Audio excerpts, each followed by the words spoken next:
नमस्कार व्यूअर्स, मैं हूं अमीश देवगन। रात के समय 9 बजने को हैं और आप देख रहे हैं सीएनबीसी आवाज पे टक्कर का ट्यूसडे एडिशन। चुनाव सुधार को लेकर लोकसभा में चर्चा हुई तो राहुल गांधी ने एक बार फिर चुनाव आयोग पर सरकार के लिए काम करने के गंभीर आरोप लगा दिए। उन्होंने कहा कि लोकतंत्र को खत्म करने की कोशिश हो रही है। यही नहीं, उन्होंने कहा कि आरएसएस देश के हर संस्थान पर अपना कब्जा करना चाहता है। तो आज सीएनबीसी आवाज के टक्कर में संसद में हुई बहस पर बड़ी बहस। सीएनबीसी आवाज की टक्कर में आज सांसदों का panel.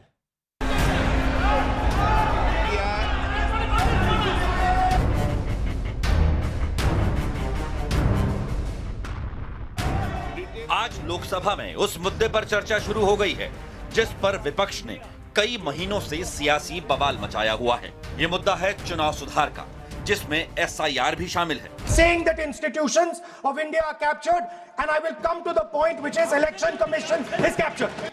Vote chori is an anti-national act, and those across the aisle are doing an anti-national act. आपने सीपीएम ने और कांग्रेस ने मिलकर मुसलमान को लाया है, इसीलिए एसआईआर का विरोध कर रहे हैं, इसीलिए ईवीएम का विरोध कर रहे हैं आप। चुनाव आयोग के पास कानूनी तौर पर एसआईआर करवाने का कोई औचित्य नहीं है। ना संविधान में, ना कानून में स्पेशल इंटेंसिव रिवीजन का कोई प्रावधान है। इसके बाद मोर्चा संभालने आए अखिलेश यादव ने सरकार पर तो हमला किया ही, लगे हाथ कांग्रेस पर भी तंज कस दिया।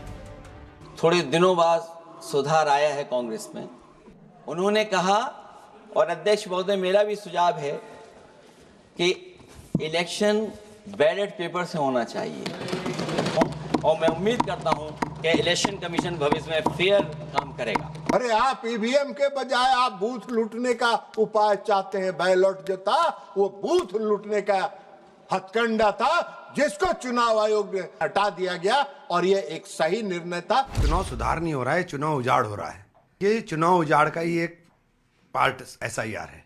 जिस इलेक्शन कमिश्नर ने एमएस गिल ने हिंदू हृदय सम्राट बाला साहब ठाकरे जी का वोट का अधिकार छीन लिया गया था, आज उसी कांग्रेस के साथ इनको बैठना पड़ रहा है। इनके नेता तो जब चुनाव होते हैं तभी बाहर चले जाते हैं, ये चुनाव कैसे जीतेंगे। इस बीच एक और बड़ी सियासी घटना हुई है। दिल्ली की एक अदालत ने कांग्रेस नेता सोनिया गांधी को वोटर लिस्ट मामले में नोटिस जारी किया है। आरोप है कि सोनिया गांधी भारत की नागरिकता लेने से पहले वोटर बन गई।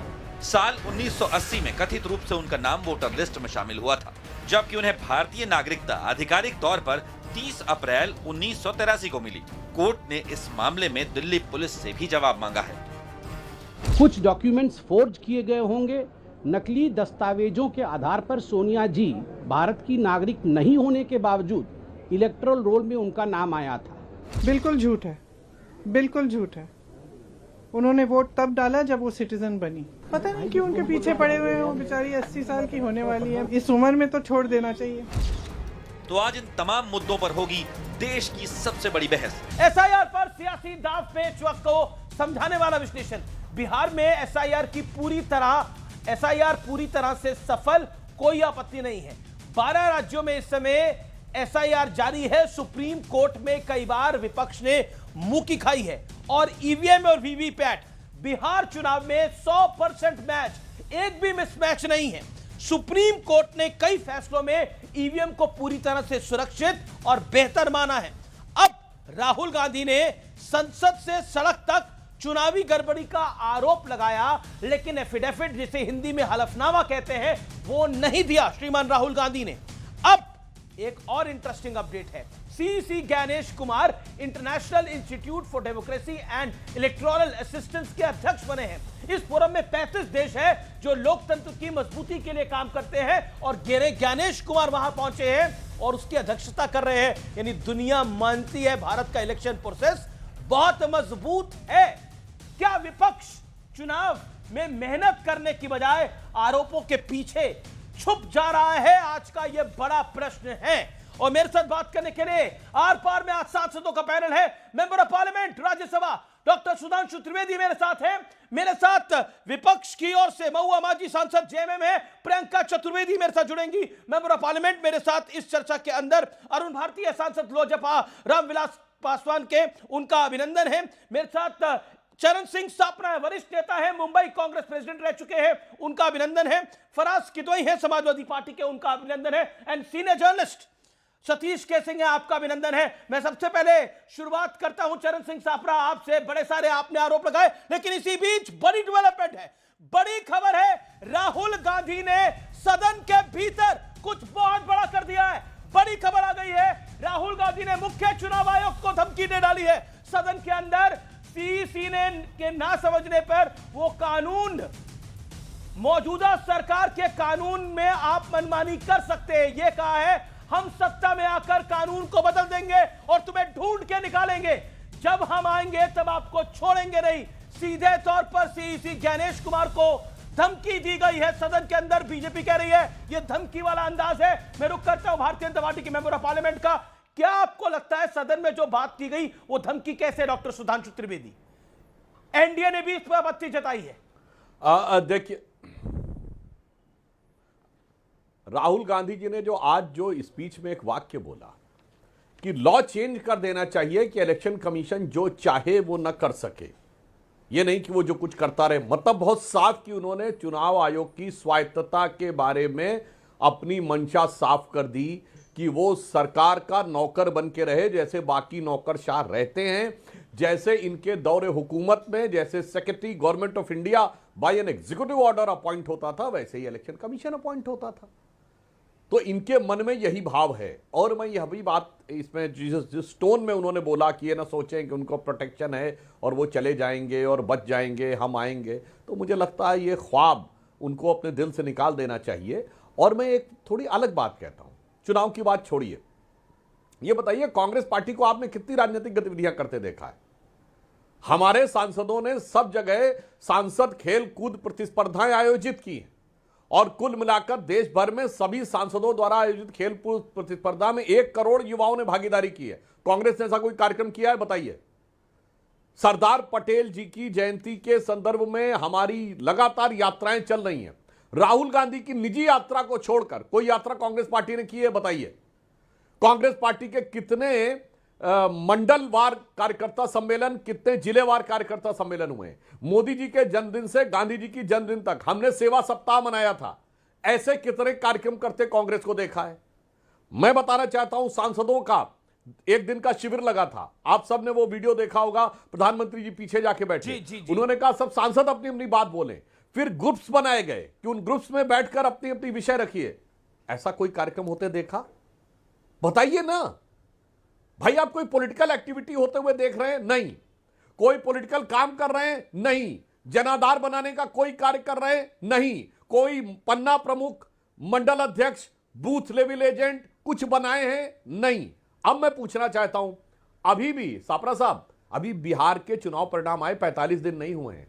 सीसीटीवी के लिए जो मेज पटक रहे थे, हाथ पांव झटक रहे थे राहुल गांधी जी, कहिए ना अभी एप्लीकेशन दें, अभी 45 दिन में सीसीटीवी मिल सकता है, क्यों नहीं मांग रहे हैं? ओके, आरोप बड़े-बड़े लगाते हैं जो कहते हैं 6 बजे के बाद। ओके, अब सुधांशु जी आपने बात को रखा। एक सेकंड, चरण सिंह सापरा, आप लोग आरोप बड़े लगाते हैं, धमकीबाजी करते हैं, लेकिन हलफनामा नहीं देते हैं। 45 दिन तक सीसीटीवी पड़े हुए हैं, क्यों नहीं मांग लेते आप? अगर आपको भरोसा है कि गड़बड़ कर रहा है एनडीए, तो आप सीसीटीवी की फुटेज क्यों नहीं मांग लेते? क्यों बार बार भाग जाते हैं अपने एजेंडे से? आप देखिए, आपके पास ताकत है लोकतंत्र के अंदर, उसका इस्तेमाल क्यों नहीं करते आप? फिर अमित जी, हैरत की बात यह है, मुझे लगता है कि अभी विपक्ष को भी और कांग्रेस पार्टी को भी वो क्या क्या कार्यक्रम कर रहे हैं, कौन से राज्य में क्या हो रहा है, ये सारा रिपोर्ट कार्ड सुधांशु त्रिवेदी को देना पड़ेगा या नरेंद्र मोदी जी को देना पड़ेगा या जेपी नड्डा को देना पड़ेगा? ये इस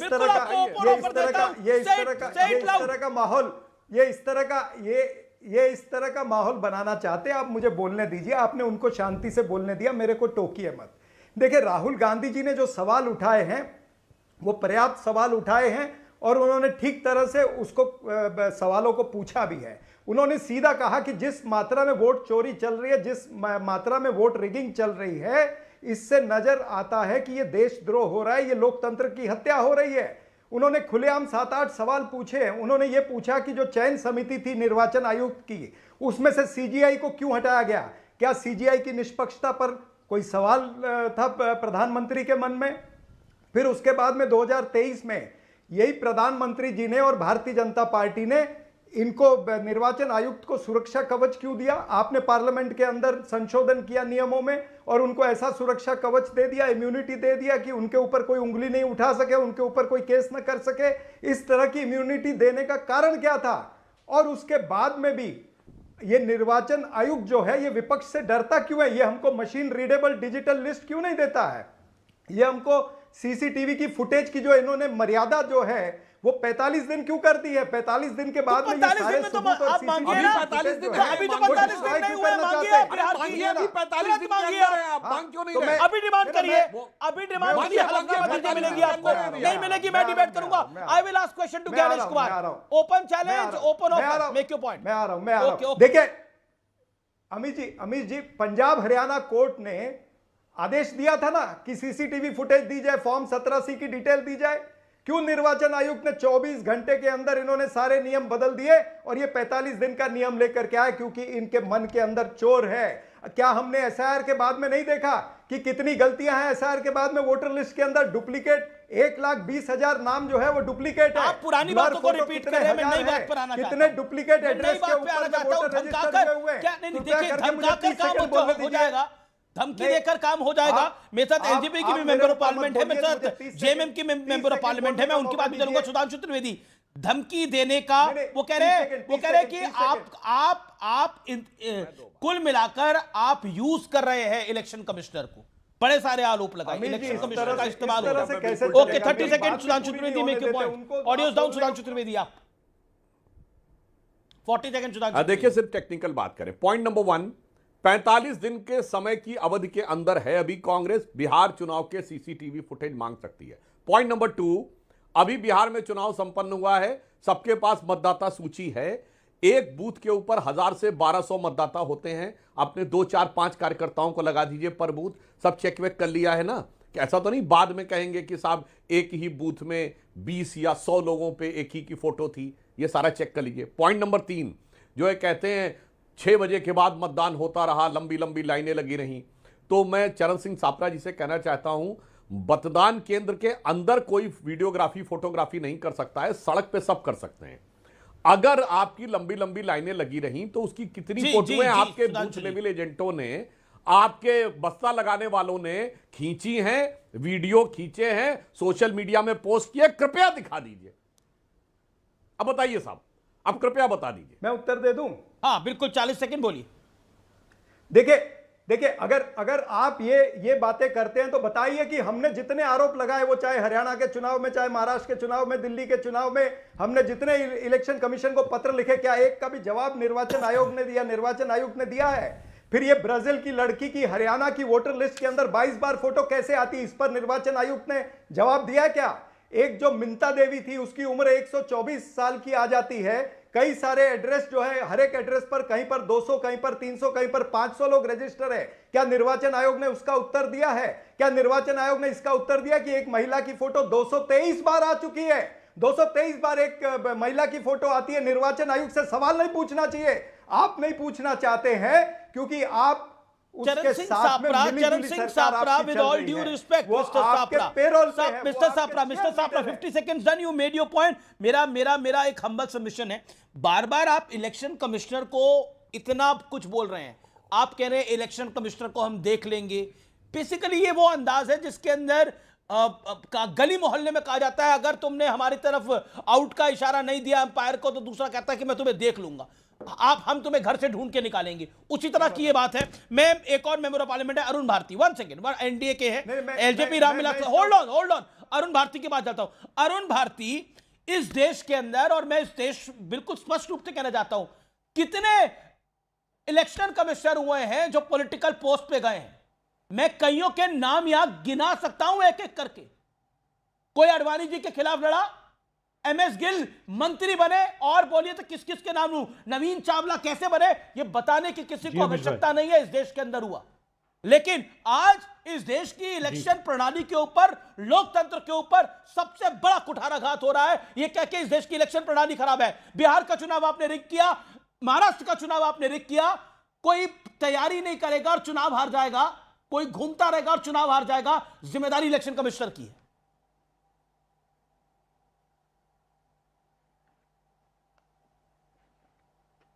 अरुण भारती।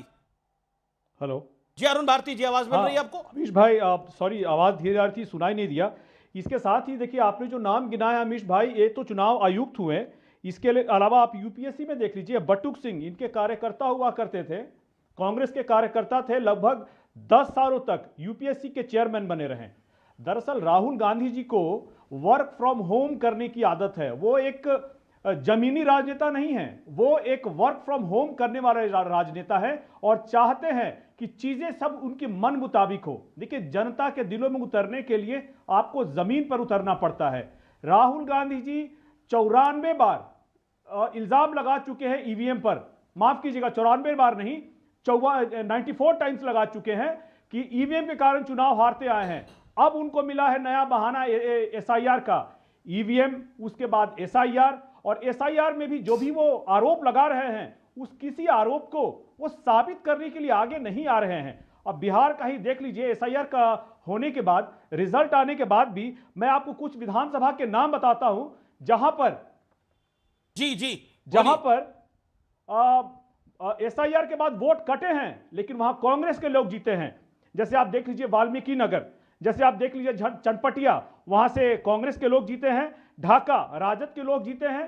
तो जो आरोप लगाते हैं राहुल गांधी की उनका वोट कट रहा है, तो अगर वोट कट रहा है तो राहुल गांधी और राजद के लोग वहां कैसे जीत रहे हैं? उसी तरह से फारबिसगंज, रामगढ़, जहानाबाद, इन सभी नतीजों को देखा जाना चाहिए और राहुल गांधी जी से पूछा जाना चाहिए कि वो जमाना गया जब आपके मुताबिक चीजें होती थी। आप राष्ट्रपति की शक्तियां कम कर देते थे, आप संस्थानों की शक्तियां कम कर देते थे, और आज जब चीजें आपके हिसाब से नहीं हो रही है तो आप चुनाव आयुक्त, वर्तमान चुनाव आयुक्त को भी धमकी देने से बाज नहीं आ रहे हैं। देखिए, आने वाले समय में उन्हें भी पता है जिस तरह से जनता का उनका जुड़ाव लगातार कमजोर होता रहा है, कांग्रेस कमजोर होती आ रही है। बिहार में सिंगल लार्जेस्ट पार्टी हुआ करती थी, सिंगल डिजिट की पार्टी हो गई है। Okay, single largest to single digit, Rahul Gandhi. Okay, NDA से ओके, सिंगल लार्जेस्ट से सिंगल डिजिट और वर्क फ्रॉम होम में राहुल गांधी बिलीव करते हैं। इसका देखिए, आज ये बात श्रीकांत शिंदे ने भी कही, जो कि बड़े नेता हैं, शिवसेना के मेंबर ऑफ पार्लियामेंट हैं श्रीकांत शिंदे। उन्होंने बोला कि कांग्रेस इनके नेता जब चुनाव होते हैं तो बाहर चले जाते हैं, तो चुनाव कैसे जीतेंगे? देखिए, अब पूरा एनडीए कह रहा है आराम करके चुनाव नहीं जीता जाता, घूमकर चुनाव नहीं जीता जाता। LJP to Shiv Sena. देखिए, मुझे अच्छा लगता अगर एलजेपी के प्रवक्ता कहते कि मशीन रीडेबल डिजिटल लिस्ट देने में कोई हर्ज नहीं है, निर्वाचन आयोग को दे देनी चाहिए, विपक्ष को और सभी सत्ताधारी पार्टी को भी। लेकिन ये ऐसा नहीं कहेंगे, क्योंकि आज क्या चल रहा है, एसआईआर जो है वो वोट चोरी का हथियार बन गया है। सर, वोट चोरी क्या लगा रखा है? स्पेशल इंटेंसिव रीडिंग हो गया। एक मिनट, मेरी बात पूरी होने दो ना। आपको वोट चोरी एजेंडा नहीं बना आपका। अरे आपको तकलीफ क्यों हो रही है? सुनिए ना, नहीं मान रहे। मेरा पॉइंट है, मेरा सीधे से सवाल है कि जो एनडीए कह रहा है इनके नेता जब चुनाव होते हैं तो बाहर चले जाते हैं, इस पर आपका क्या कहना है? बोलने नहीं दे रहे हैं। मैं बोलने दे रहा हूं, आप सबसे ज्यादा बोले। एनडीए के सांसद उतना नहीं बोले जितने आप बोले। कृपया करके मेरी बात, यही आप इलेक्शन कमीशन के साथ कर रहे हैं व्यूअर्स, यही इलेक्शन कमीशन के साथ करें। सबसे ज्यादा आप बोले और आप कह रहे हैं कि मुझे नहीं बोलने दिया जा रहा। सबसे ज्यादा आप बोले। बिल्कुल नहीं दे रहे मौका। आप मेरी बात को काट रहे, सुनिए तो सही ना। इतना बोलेंगे तो फिर कैसे चलेगा? देखिए, जब न्यूट्रल अंपायर जो है वो बीजेपी का गोलकीपर बन जाएगा, जब सत्ताधारी का दरबारी बन जाएगा, तो निश्चित रूप से विपक्ष आवाज तो उठाएगा ही। लोकतंत्र के अंदर हमको आजादी है ना, कि ये आजादी भी हमारी छीन लोगे आप। यहाँ पर मीडिया में आप छीन लोगे, वहां पर पार्लियामेंट में वहां पर बैठे हुए अध्यक्ष और जो चेयरमैन है वो छीन लेंगे। भाई, ऐसा तो लोकतंत्र के अंदर नहीं होना चाहिए ना। अच्छा, जनता आपको जिता नहीं रही है तो इसकी ये आजादी कौन छीन रहा है आपसे? ओके, इनसे सारी आजादी छीनी जा रही है। Arun Bharti wants to respond. Arun Bharti, इनसे सारी आजादी छीनी जा रही है। लोकसभा के अंदर ओम बिरला इनकी आजादी छीन रहे हैं, स्टूडियो में एंकर संपादक इनकी आजादी छीन रहे हैं, और चुनाव के अंदर इलेक्शन कमीशन इनकी आजादी छीन रहा है, कोर्ट में जज छीन रहे होंगे। हर चीज से ही समस्या है। अरुण भारती। अमीश भाई, मेरी समझ में नहीं आ रहा है कि कांग्रेस के प्रवक्ता इतना बोलने के बाद भी जब बोल रहे हैं कि उनकी उनको बोलने नहीं दिया जा रहा है, तो मेरी समझ में ये नहीं आ रहा है कि आखिर वो कहना क्या चाहते हैं। जो बातें सुप्रीम कोर्ट में उन्होंने उठाई थी, सुप्रीम कोर्ट ने उनकी बातों को खारिज कर दिया। क्या ये सुप्रीम कोर्ट की बातों को भी नहीं मानेंगे? आप बताइए। एक तरफ ये जातीय जनगणना की बात करते हैं, कांग्रेस जातीय जनगणना की बात करती है, वही तरफ जातीय जनगणना के साथ में अगर हम धार्मिक और या डेमोग्राफिक डेटा की बात होती है तो कांग्रेस को आपत्ति होनी शुरू हो जाती है। साथ ही साथ ये बताइए कि अभी लगातार हम लोगों ने देखा बिहार में इनकी समीक्षा बैठक भी चल रही थी। एसआईआर के बाद, इनकी चुनाव में रिजल्ट आने के बाद इनकी समीक्षा बैठक भी चल रही थी। कांग्रेस के विधायक अंदर घुसते हैं और घुसते ही राहुल गांधी जी को यह नहीं पता है कि बिहार में उनके कितने विधायक जीत करके आए हैं, और वो क्या बोलते हैं कि बाकी कहां है, तो उनके विधायकों को उनको बताना पड़ता है कि बस यही सर 6 हैं, इससे ज्यादा नहीं है। Rahul Gandhi ji part time politician हैं, जो बार बार वो मुद्दे उठा रहे हैं, अगर वो अपने अप्रोच में सही है, सीरियस है, देश के लोकतंत्र के प्रति गंभीर हैं, अपनी बातों को रखते हैं, उसके बाद भी बहाना बनाते हैं कि बोलना नहीं आता है, उनको बोलने नहीं दिया जाता है, तो ऐसे में हमें सोचना पड़ेगा, राहुल गांधी जी को सोचना पड़ेगा, कांग्रेस पार्टी को सोचना पड़ेगा कि नहीं, जो इंडिया अलायंस को ही सोचना पड़ेगा। यहाँ पर जेएमएम की मेंबर ऑफ पार्लियामेंट काफी देर से बैठी है, कांग्रेस ने कर ली थी। जी भविष्य में जब हम आगे बढ़ रहे हैं तो कांग्रेस के नेताओं को उनकी मनमानी नहीं करने दी जाएगी। मैं जेएमएम की मेंबर ऑफ पार्लियामेंट के पास चलता हूं, वो भी काफी देर से हमारे साथ बनी हुई है। Mahua the whole point is this, देखिए हमें ये बात को विचार करना पड़ेगा। कांग्रेस कह रही है कि हमें बोलने नहीं दिया जाता, हमें रोका जा रहा है, लेकिन एनडीए कह रहा है कि मेहनत नहीं करते हैं राहुल गांधी।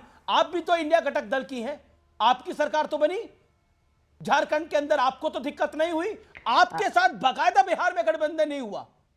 आप जानती हैं आपका क्या असर किया गया वहां पर, बताइए, इसका जवाब दीजिए।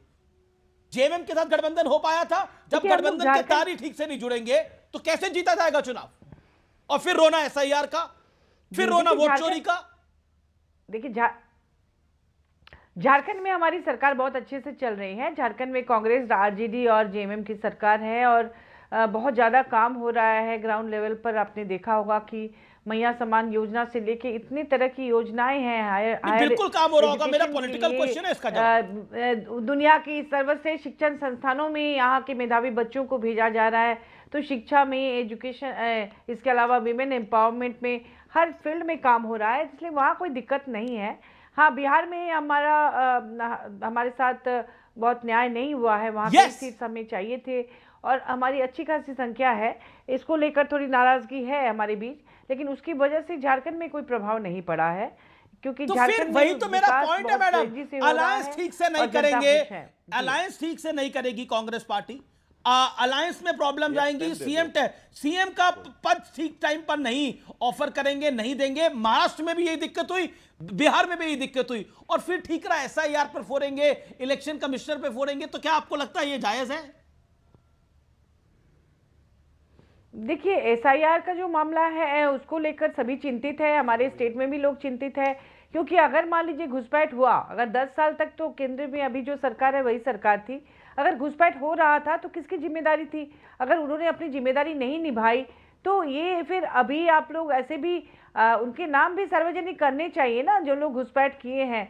आप एक सीमा हैदर आई थी हमारे देश में पाकिस्तान से, एक बच्चा उसका चेहरा जान गया कि कौन है सीमा हैदर, लेकिन आज अगर घुसपैठ बंगाल में या झारखंड में कहीं हो रहा है तो उनके चेहरे क्यों नहीं सामने आते? उनको आप सार्वजनिक कीजिए ताकि लोग भी तो जाने कि सचमुच में घुसपैठ हुआ है।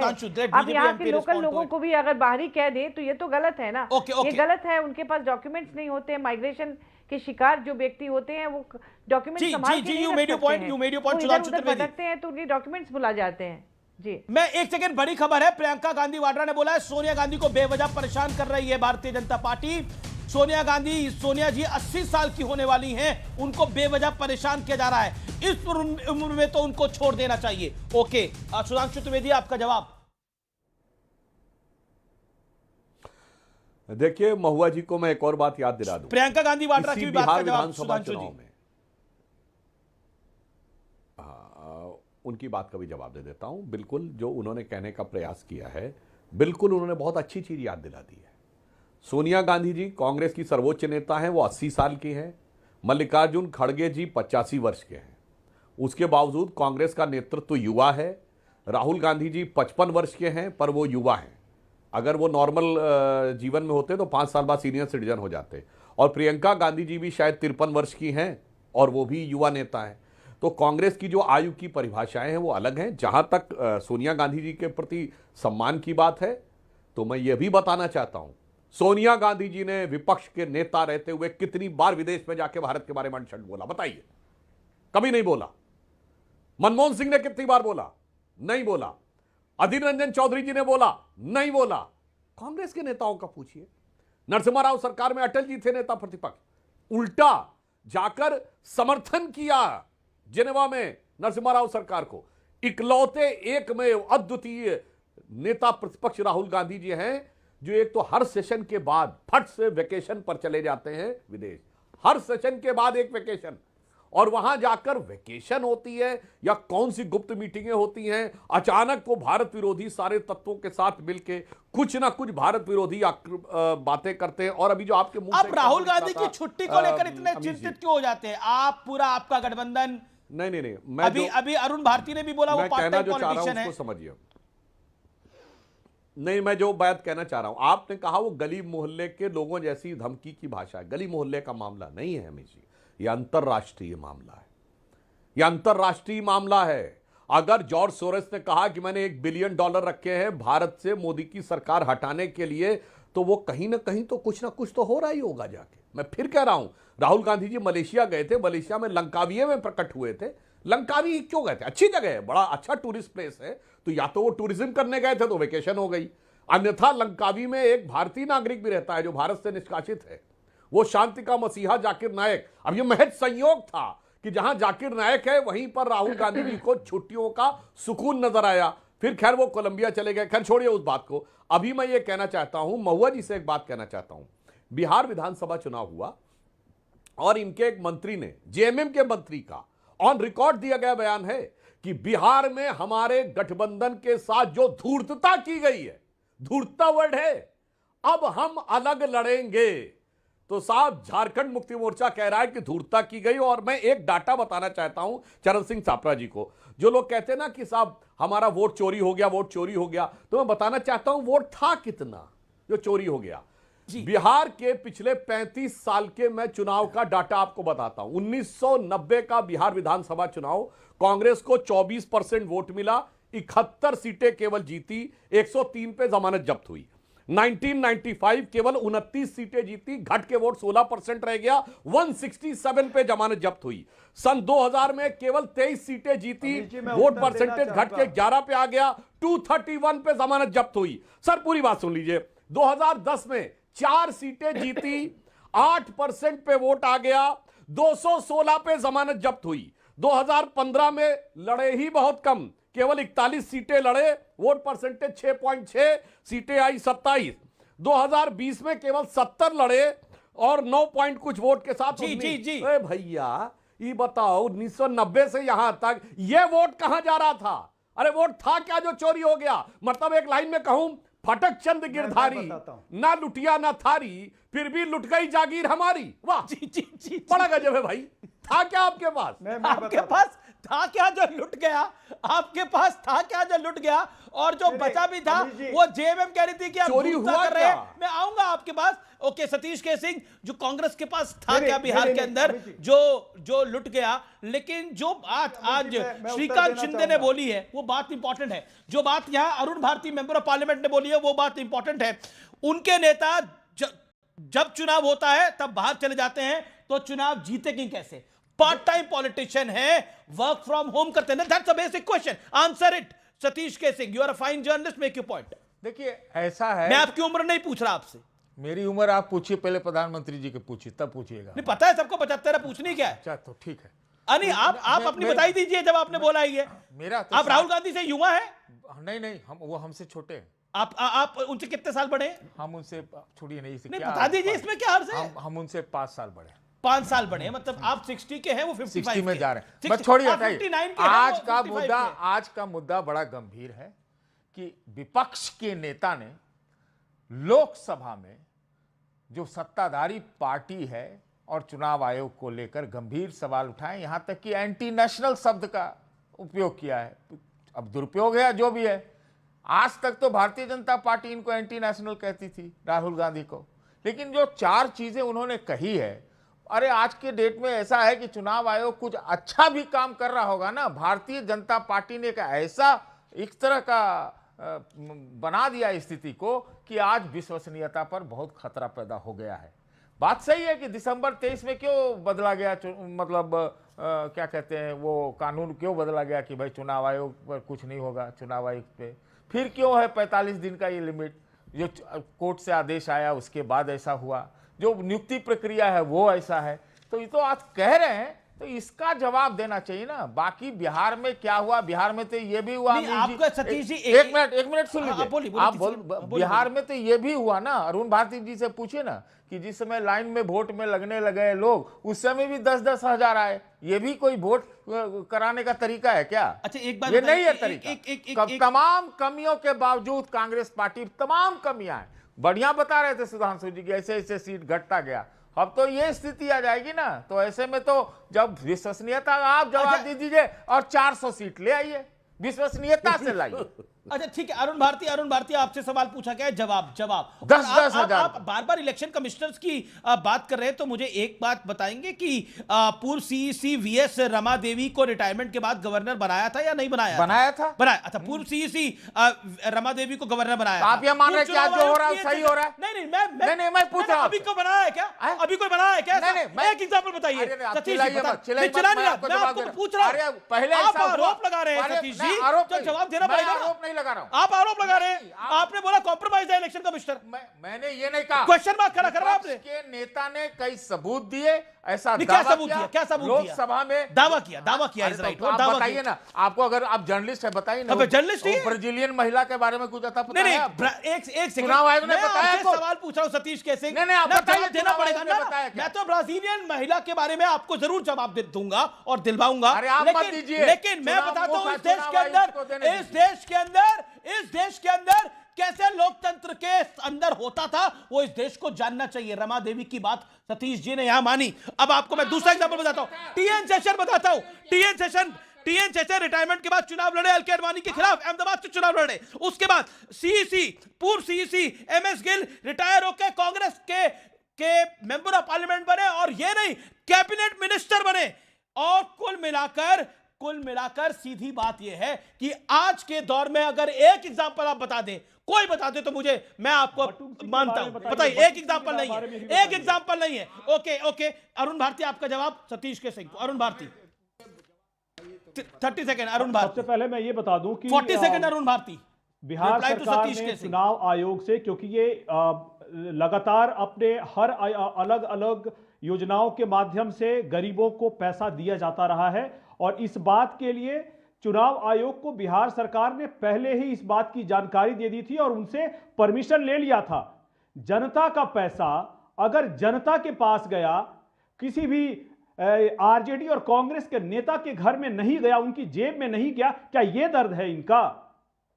जनता का पैसा अगर जनता के पास जा रहा है तो किसी को क्या समस्या होनी चाहिए? इसकी समस्या अरे जब आपका मौका था तो आपने अरे आप ही लोग रेवड़ी के खिलाफ थे ना। बताना चाहता हूं, अरे आप ही लोग रेवड़ी के खिलाफ थे। रेवड़ी तो अब यहां वोटिंग लाइन में बने रहे। कैसे हुआ कांग्रेस के समय में? यही नहीं, पहले सीईसी सुकुमार सिंह जी को सूडान का गवर्नर बना दिया गया रिटायरमेंट के बाद। आप लोग यही करते रहे और जोर से तो हम लोग भी बोल सकते हैं, लेकिन करा कहां इन्होंने? अमीश भाई, हाँ, आपकी आवाज आ रही है अरुण भारती? हाँ, तो ऐसे हम भी बहुत सारी चीजें बोल सकते हैं, लेकिन यहां पर बात जो हो रही है उसके बारे में होनी चाहिए। और रमेश भाई, एक मैं जरूरी बात उठाना चाहूंगा, सब लोग इस चुनाव के माध्यम से अलग अलग सवाल उठा रहे हैं, मगर एक सवाल इस पूरे एसआईआर में के कारण, जहां पर एक नव सामंतवादी पार्टी है राजद की, जो ऐसे ऐसे गाने बजा रहे थे कि तेजस्वी सरकार बन तो तो यादव रंगदार बनतो। इस बात पे कभी कांग्रेस ने ठीक है, पहले सतीश के सिंह कुछ कहना चाहते हैं, फिर फराज किदवई समाजवादी पार्टी के मेंबर ऑफ पार्लियामेंट कुछ कहना चाहते हैं। सॉरी, फराज किदवई स्पोक्सपर्सन है। Okay, make your point. देखिए, मेरा सिर्फ इतना कहना है, संगठन में चुनाव मशीन में भाजपा और एनडीए बहुत अच्छी है। अरुण जी, सतीश के सिंह कुछ कह रहे हैं, 1 सेकंड 30 सेकंड। ये लोग चुनाव में बहुत अच्छे हैं, ये लोग काम भी करते हैं, तो इसलिए तो और अच्छा है ना कि भाई सब चीज पारदर्शी तरीके से हो। ये सवाल क्यों उठ रहे हैं? उठाने का मौका क्यों दे रहे हैं आप लाइए ना इसको। पारदर्शिता मतलब क्या? हाँ, आप इसको हटाइए, आप विश्वसनीयता लाइए और आप 400 सीट जीतिए, किसको क्या दिक्कत? आप अच्छा एक बात बताइए, जब अच्छा समुदाय के लोगों को इसलिए पीटा गया क्योंकि उन्होंने अरुण भारती, मैं आपके पास आता हूं। सतीश के सिंह ने एक बात बोली है। जी, मैं 1 सेकंड, अरुण भारती जी, मैं आपको रोकता हूं। अरुण जी, लगता है आप तक ऑडियो नहीं जा पा रहा, मैं रोकता हूं 1 सेकंड। सुधांशु जी, आप पारदर्शिता लेकर आइए चुनाव के अंदर और फिर 400 सीट जीतिए। अभी पारदर्शिता नहीं है, सतीश के सिंह ये कह रहे हैं। सतीश जी, सॉरी सुधांशु जी। सतीश जी की एक बात का जवाब देके फिर आपकी इस बात का जवाब देता हूं। वो ब्राजीलियन लेडी जिसकी 22 फोटोएं हैं, चुनाव आयोग कह तो रहा है कि आप जमा करिए ना, आपका दावा है ना, तो वो वोटर लिस्ट जो आपके पास है जमा करिए। जैसे मैं उदाहरण पहले भी जमा करवाइएगा, एग्जाम हो जाए किसी बच्चे, सर पूरी बात सुन लीजिए, फिर आपको जो ठीक लगे उचित करिएगा। देखिए, ये वैसी बात हो गई जैसे एग्जाम हुआ, किसी बच्चे को लगता मेरे नंबर कम आए, तो सतीश जी क्या प्रोसीजर है? स्क्रूटनी का फॉर्म भरो। मगर कोई बच्चा क्या स्क्रूटनी का फॉर्म तो नहीं भरूंगा, सिर्फ बयान दूंगा। चलो बयान दोगे तो बयान ही दे के रह जाओ। ना, लिखित में नहीं दूंगा, ऑफिशियली कुछ नहीं कहूंगा, बयान दूंगा, मगर एग्जामिनेशन कंडक्टिंग बॉडी ऑफिशियली मुझे जवाब दे दे। अद्भुत है साहब, ऐसा आपने कभी सुना है? अब आइए साहब, कोई ये कहे, क्रिकेट का मैच का उदाहरण देता हूं, बैट्समैन आउट है और आपको लग रहा है कि नॉट आउट दिया एम्पायर ने, तो क्या तरीका है साहब? थर्ड वो रिव्यू डिसीजन के लिए जाइए। ना, रिव्यू डिसीजन नहीं करूंगा, मैं तो बस बयान दूंगा कि मेरे हिसाब से आउट है, मगर थर्ड एम्पायर डिसीजन दे दे। यही तो आप कहना चाह रहे हैं ना? नहीं, मैं एक और चीज कहना चाह रहा हूं सुधांशु जी। और जो अमित जी, ये अखिलेश यादव दावा करते हैं कि 18,000 उनके तरफ से एफिडेविट दिए गए, उनकी पार्ट, उसका कुछ बता सकते हैं? क्योंकि आजकल तो इलेक्शन कमीशन के लिए आप ही लोग बोलते हैं। सर हम लोग नहीं बोलते, हम तो साफ ये कह रहे हैं कि जो एफिडेविट दिए गए वो एफिडेविट दिखा देना, उसकी रिसीप्ट दिखाएं इलेक्शन कमीशन को, ईमेल से भेजें तो ईमेल की रिसीप्ट दिखा दें। यही तो हम कह रहे हैं, आप लोग सारी बातें हवा में करके निकल जाने की कोशिश करते हैं। हवा में उनके दावे और भाग जाओ। अपने तरफ से एकमात्र सिद्धांत पढ़ता हूं, सुनता वही बोल रहा हूं आपसे। अच्छा फराज, तो सर आप पत्रकार हैं तो आपको कहना चाहिए ना, आपको कहना चाहिए कि, और अमित जी दूसरा प्रश्न आपने किया था वो क्या था? मैं अब ये सतीश जी नहीं, आपने दोनों प्रश्नों का जवाब दे दिया। मैं फराज किदवई के पास जाता हूं, एक बारी नहीं बोले हैं Faraz Kidwai. By the way, Sudhanshu ji का, राजनाथ जी का भाषण बहुत अच्छा था। डांटा भी अच्छा था वैसे। नहीं, बहुत अच्छा था। नहीं, हमारे यहाँ सभी का भाषण अच्छा होता है। नहीं, राजनाथ जी वाला सबसे अलग। गृह मंत्री अमित शाह का भाषण आज बहुत अच्छा था। अखिलेश, वैसे तो पार्लियामेंट में आज अखिलेश यादव का भाषण भी जो हमने सुना कल, वो बहुत अच्छा था। तो सभी भाषण तो सभी अच्छा दे रहे हैं। मैं रुक करता हूं फराज किदवई का। फराज किदवई, अखिलेश यादव कह रहे हैं ये SIR नहीं है बल्कि ये NRC है, और यूपी में इसीलिए डिटेंशन सेंटर बनाए जा रहे हैं। आप फिर कंफ्यूजन और डाल रहे हैं, आप धार्मिक एंगल पर लेके जा रहे हैं अपने वोट बैंक के लिए। अमीर जी क्या गलत बोल रहे हैं? और अभी सुधांशु जी ने बोला कि इनके यहां तो सभी लोग भाषण बहुत अच्छा देते हैं। सच बात है, रमेश बिधूड़ी जी बहुत अच्छा भाषण देते हैं, वो भी संसद के अंदर। देखिए क्या है अमीर जी कि अभी शुरुआत में सुधांशु जी ने कहा ना कि बिहार के इलेक्शन के लिए कि लाइन में लगा देते हैं, तो लाइन में लगवाने का आदरणीय प्रधानमंत्री जी को शौक है। एक मेडिकल कंडीशन होती है, शाइडनफ्रोइडा अंग्रेजी में उसका टर्म है, पढ़िएगा। उसमें यह होता है कि अगर आप दूसरे को तकलीफ में दे रहे हैं तो आपको बड़े सुख का आभास होता है। तो लाइन में लगने से एक शेर याद आ गया अमीर जी, सुनिएगा कि पहले तकलीफ यूं जहनों से हटा देते हैं, जख्म पर दूसरा एक जख्म लगा देते हैं। नोटबंदी में कभी SIR में उलझाकर देश की जनता को लाइन में लगा देते हैं। तो लाइन में लगाने का तो अमीर जी भारतीय जनता पार्टी का पुराना शौक है।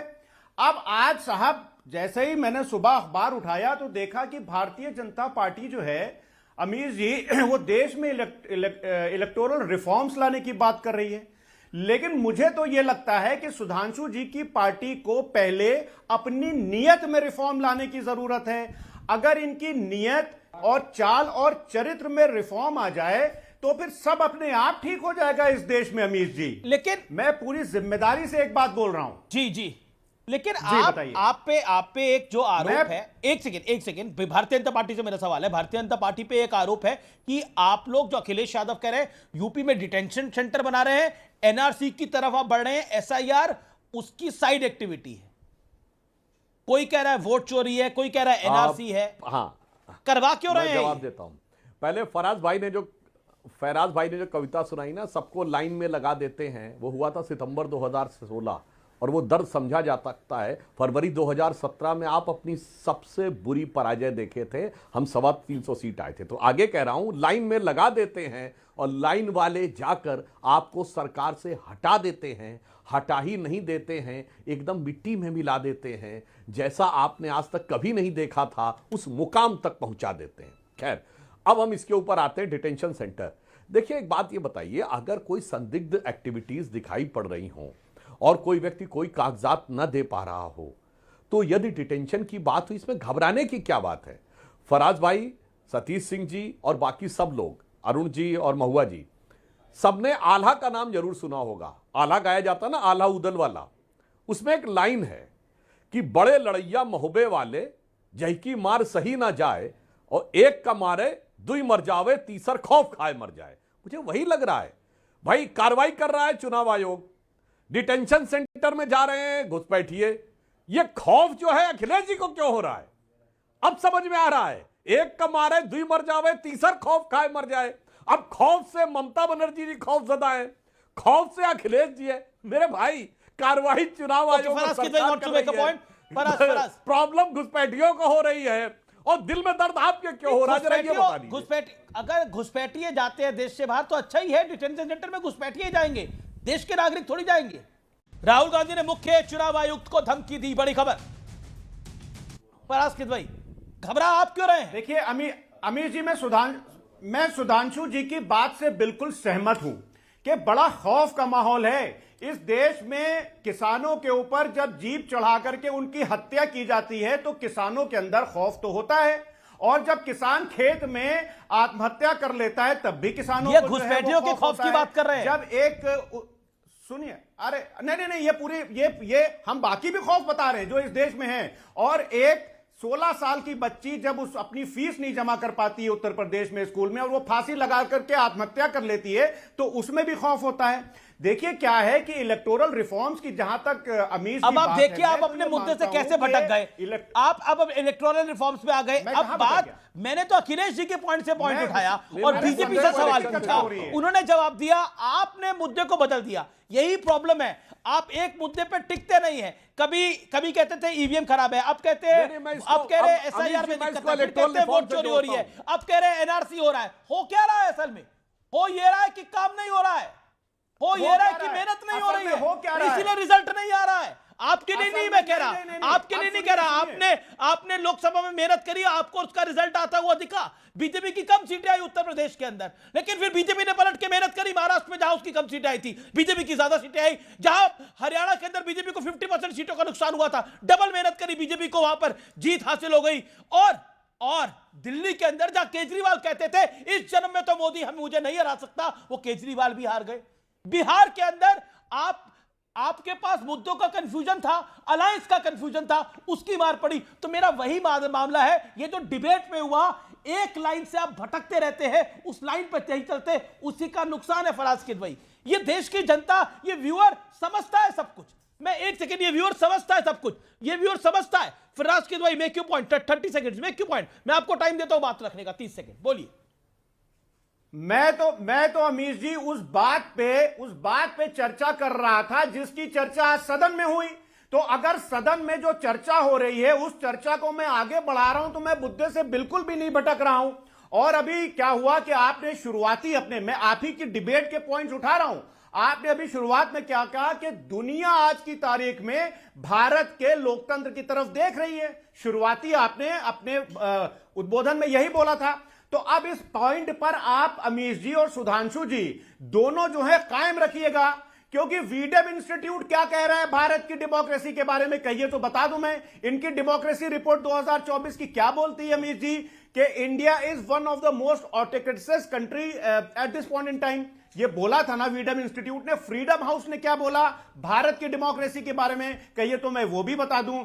London based the economics intelligence नहीं, मुझे ये सब विदेशी एजेंसियों को देखना क्या है, मैं तो स्पष्ट रूप से देखता हूं, आप भी देखते हैं। मेरे कार्यक्रम में आप आते हैं, सुधांशु जी भी आते हैं, अरुण भारती भी आते हैं, महुआ माजी भी आती हैं, यानी पक्ष के भी सांसद हैं, विपक्ष के भी सांसद हैं, और सब अपनी बात को रख रहे हैं।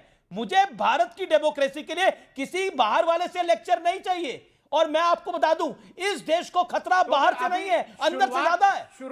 मैं इस बात को मेंटेन करता हूं। इस देश को खतरा बाहर से नहीं है, इस देश को खतरा अंदर से है। इस देश को खतरा अंदर से ही है, बाहर से कोई खतरा नहीं है। और ये क्यों खतरा है आप सब जानते हैं, अंदर से ही खतरा है। हमारी आधी लड़ाई अंदर ही हो जाती है, पूरी बात से सहमत हूं। हमारी लड़ाई अंदर ही है पूरी की पूरी। हमें बाहर से खतरा नहीं है, आज तक इतिहास में भी कभी नहीं था। मुगल आए यहां पर, इतने साल राज कर गए, अंदर वालों ने ही दगा दी।